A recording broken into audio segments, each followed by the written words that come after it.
और अगली खबर आपके लिए, अगर आप राजधानी भोपाल में रहते हैं तो बिजली की कटौती एक बार फिर से यहां होने वाली है। 20 से अधिक ऐसे इलाके जहां पर बिजली कटौती का सामना आज आपको करना पड़ सकता है।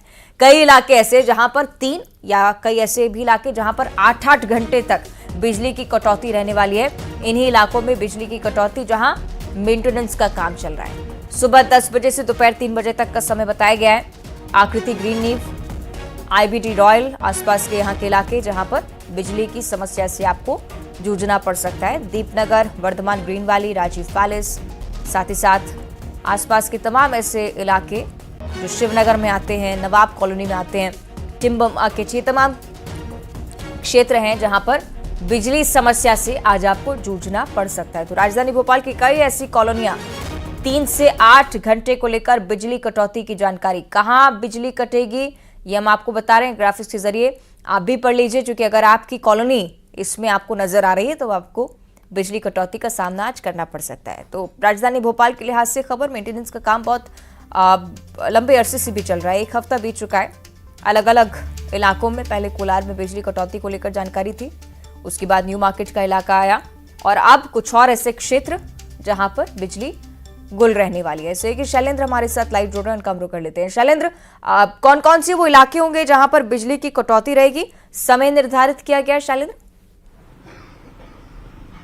बिल्कुल निश्चित तौर पर देखिए अलग अलग इलाकों के लिए अलग अलग टाइमिंग दी गई है। सुबह 9 बजे से लेकर 12 बजे तक, कई जगह 12 बजे से लेकर शाम 5 बजे तक की टाइमिंग दी गई है। सबसे अधिक जो इलाके हैं वो पुराने भोपाल के इलाके, चाहे छोला मंदिर का इलाका हो या फिर टिम्बर मार्केट का इलाका हो, ये प्रमुख इलाके हैं जहां पर आज लंबी बिजली कटौती रहने वाली है। देखिए मेंटेनेंस का काम पूरे मध्य प्रदेश में किया जा रहा है। जिस तरीके से राजधानी में जिस बात का आपने जिक्र किया कि पिछले 1-2 सप्ताह से लगातार मेंटेनेंस का काम किया जा रहा है, जिसके चलते अलग अलग हिस्सों में लगातार बिजली कटौती की जा रही है। और आज लगभग 20 कॉलोनियां ऐसी है, 20 इलाके ऐसे हैं जहां पर बिजली कटौती की जानी है। देखिए तमाम तरह की जो सूचनाएं मिलती रहती है कि जो मेंटेनेंस है वो किया जा रहा है, क्योंकि देखिए अब आने वाले समय में गर्मियों का जब सीजन आता है तो जो बिजली का लोड है वो बढ़ जाता है। तो ऐसे में प्री जो मेंटेनेंस है वो बिजली विभाग करने में जुटा हुआ है, ताकि गर्मी के दिनों में लोगों को बिजली कटौती ना हो, जिससे परेशानी ना हो। लेकिन फिलहाल जो आज बिजली कटौती होगी उससे जो स्थानीय लोग हैं उनको परेशानियों का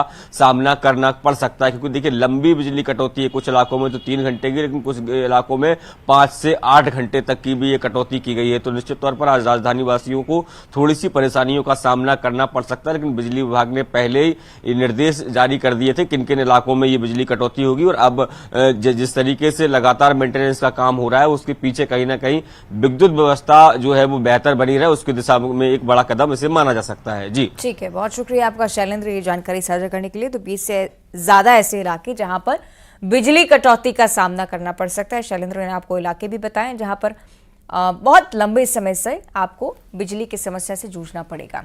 आगे बढ़ते हुए हरदा फटाखा फैक्ट्री का जिक्र कर लेते हैं। विस्फोट का यह मामला जिसे लेकर देर रात कार्रवाई भी चली है। आरोपी सोमेश अग्रवाल के घर पर पुलिस पहुंची थी। सोमेश के घर को सील कर दिया गया है। आरोपी सोमेश को लेकर पुलिस यहां पर पहुंची। पुरानी सब्जी मंडी इलाके का ये पूरा मामला, और ये भी बताया गया कि देर रात इसलिए कार्रवाई क्योंकि यहाँ के जो लोग हैं वो बहुत ज्यादा आक्रोशित है इस पूरी घटना को लेकर।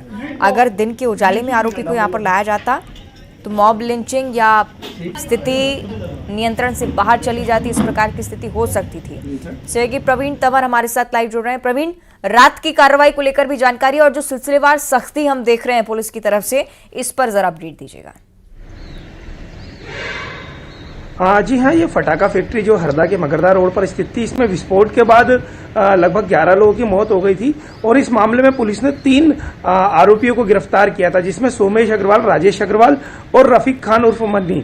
इन तीनों को गिरफ्तार करके कल कोर्ट में पेश किया गया था, जहां से सोमेश अग्रवाल को 2 दिन के पुलिस रिमांड पर और जो 2 अन्य आरोपी हैं राजेश और रफीक, उनको जुडिशियल रिमांड पर भेजा गया था। देर रात पुलिस उनका जो घर है पुरानी सब्जी मंडी स्थित, वहां पर पहुंची थी और वहां पर पुलिस ने उनकी दुकान और घर को सील करने की कार्रवाई की। पुलिस ने ये कार्रवाई इसलिए की क्योंकि जो आसपास के नागरिक थे वो काफी आक्रोशित थे, क्योंकि राजेश और सोमेश अपने घर और दुकान से भी जो है खुले में फटाके भेजने का काम करते थे। क्योंकि आसपास घना रिहायशी इलाका है तो लोग काफी समय से ये मांग कर रहे थे, जब से ये घटना हुई थी, कि इनकी दुकान और मकान की जांच करके इनको सील किया जाए। यही कारण था कि हरदा पुलिस देर रात जो है सोमेश को लेकर उसके घर पहुंची और वहां पर छानबीन भी की। कुछ दस्तावेज भी जब्त किए हैं कि वो किन लोगों को फटाके बेचता था, किन लोगों से बारूद लेता था, और उसके बाद इस पूरी कार्रवाई को किया गया और उसके घर और दुकान को सील किया गया। इसके पीछे एक बड़ा कारण ये था क्योंकि हरदा में कल लगातार जो है चक्का जाम और धरने प्रदर्शन हुए। जो रेहटा खुर्द है वहां पर भी एक फटाका फैक्ट्री थी, वहां पर ग्रामीणों ने कुछ देर मगरदा रोड का आवागमन बाधित किया था। उनका ये कहना था कि ये जो फटाका फैक्ट्रियां संचालित हो रही हैं उन्हें बंद किया जाए, क्योंकि आए दिन इस तरह के हादसे होते हैं और लोग अपनी जान गंवाते हैं। यही कारण था कि पुलिस लोगों के आक्रोश को देखते हुए यहां पर उनको देर रात लेकर पहुंची थी और इस पूरी कार्रवाई को अंजाम दिया। साथ ही सरकार के एक्शन में आते ही जो हरदा कलेक्टर है ऋषि गर्ग और एसपी संजीव कुमार कंचन को भी हरदा जिले से हटाया गया है। एसपी को जहां पीएचक्यू अटैच किया गया है, वहीं ऋषि गर्ग को जो है मंत्रालय भेजा गया है। जी ठीक है, बहुत शुक्रिया आपका प्रवण इस पूरी जानकारी के लिए। तो हम ये देख रहे हैं कि बहुत विस्तृत तौर पर कार्रवाई का जो सिलसिला चला है वो कलेक्टर तक भी पहुंचा, बड़े अधिकारियों तक भी पहुंचा है। ग्वालियर का जिक्र कर लेते हैं, जहां पर एक बार फिर से हर्ष फायरिंग को लेकर घटना सामने आ रही है और इस घटना को लेकर आरोपी भी गिरफ्तार हो चुका है। ये वो तस्वीर जो कि बीते दिनों वायरल हुई थी, रौब जमाने के लिए फायरिंग की गई, सोशल मीडिया पर वीडियो पोस्ट किया था और इस वीडियो के जरिए फेमस होना चाहते थे लेकिन परेशानी में पड़ गए। सिकंदर कंपू इलाके में बीच सड़क पर फायरिंग चल रही थी। गिरवाई पुलिस ने कार्रवाई को अंजाम दिया है। ऐसे कि सुशील जुड़ रहे हैं। सुशील, ये कार्रवाई जो लगता है कि नजीर पेश होनी चाहिए इस प्रकार की ग्वालियर चंबल अंचल को लेकर खास तौर पर। बिल्कुल, देखिए 2 दिन पहले न्यूज 18 ने इस मामले को प्रमुखता से उठाया था। ये वीडियो दिखाया था जिसमें सिकंदर कंपू इलाके में ये युवक राइफल से हवाई फायरिंग कर रहा है और बाकायदा इस हवाई फायरिंग का वीडियो बनवाकर सोशल अकाउंट पर अपलोड किया था।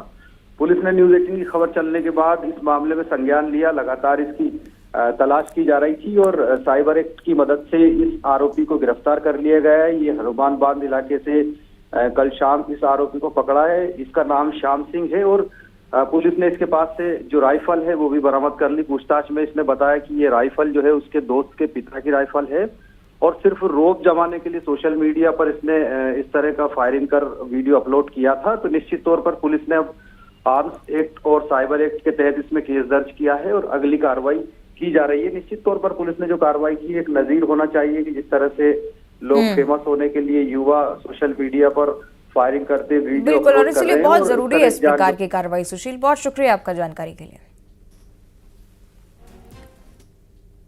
राजधानी भोपाल की एक और बड़ी घटना, जहां पर खुलेआम चोर नजर आए हैं। LIG 1 में गाड़ी चुराने का प्रयास किया है चोरों ने, मकान मालिक के जागने पर। हालांकि चोर यहां से भाग निकले। एक बुलेट की चोरी करते हुए देखा गया सीसीटीवी कैमरों में। ये तस्वीरें हम आपको दिखा रहे हैं टीवी स्क्रीन पर। थाना कटारा हिल्स का ये पूरा मामला, सरेआम चोरी का प्रयास और उसके बाद जैसे ही ये पता चला कि मालिक नींद से जागा है तो उसके बाद यहां से बिना बुलेट चोरी किए फरार हो जाते हैं। लेकिन सीसीटीवी फुटेज में जरूर इनकी करतूत कैद हुई है।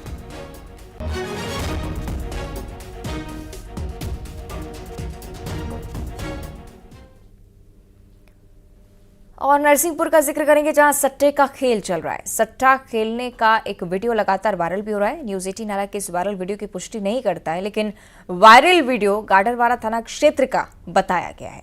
वीडियो में खुलेआम अच्छे घर के और पढ़े लिखे लोग सट्टा खेलते हुए नजर आते हैं। ये तस्वीरें आपकी टीवी स्क्रीन पर। वेशभूषा से बहुत अच्छे घर से ताल्लुक रखने वाले जान पड़ते हैं, लेकिन इसके बावजूद सट्टे का कारोबार हो सकता है कि बहुत दूर तक फैला हो। यहाँ पर पता लगाने का प्रयास पुलिस भी कर रही है।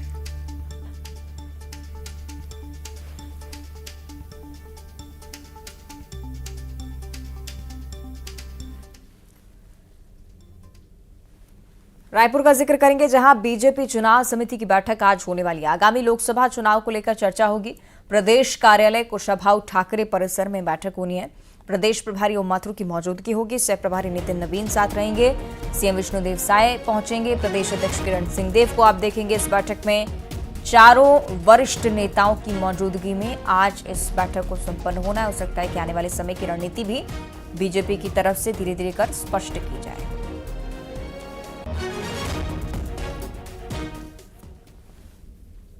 और अब अंबिकापुर की खबर का जिक्र करेंगे, जहां कांग्रेस वार्ड